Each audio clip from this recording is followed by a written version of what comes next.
एक ऐसा पौधा जो प्रकृति का उपहार था, लेकिन दुनिया ने उसे श्राप बना दिया। यह है कैनबिस, जिसका एक नशा कहा गया, एक जुर्म बनाया गया। हजारों साल पहले भारत में इसे विजया कहा जाता था।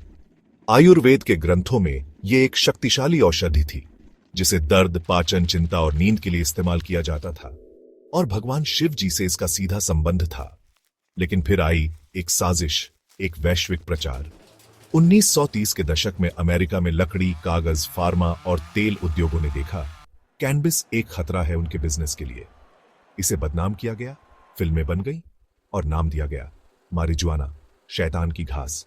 क्या आप जानते हैं कैनबिस के 100 से अधिक यौगिक जैसे सीबीडी और टीएचसी वैज्ञानिक रूप से साबित हो चुके हैं कि यह कई बीमारियों के इलाज बन सकता है। कैंसर कोशिकाओं को धीमा करके जड़ से खत्म करने में सक्षम, मिर्गी के दौरे पड़ने में, पीटीएसडी, चिंता, अनिद्रा जैसे मानसिक विकार, इन सब में कारगर। लेकिन बड़ी फार्मा कंपनियों ने प्राकृतिक इलाज को कभी बाजार तक नहीं आने दिया, क्योंकि अगर आप ठीक हो गए तो उनकी दवाइयां कौन खरीदेगा। कैनबिस का एक और रूप है गांजा। इससे प्रतिबंध लग सकता है।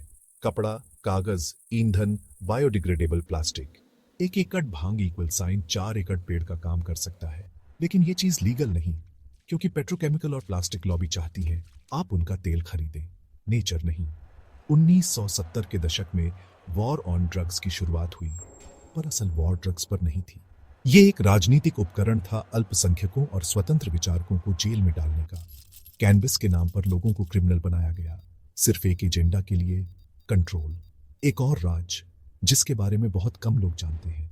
कहा जाता है भांग मानव चेतना का विस्तार करता है। ये आपकी सोच, आपका परसेप्शन बदल सकता है।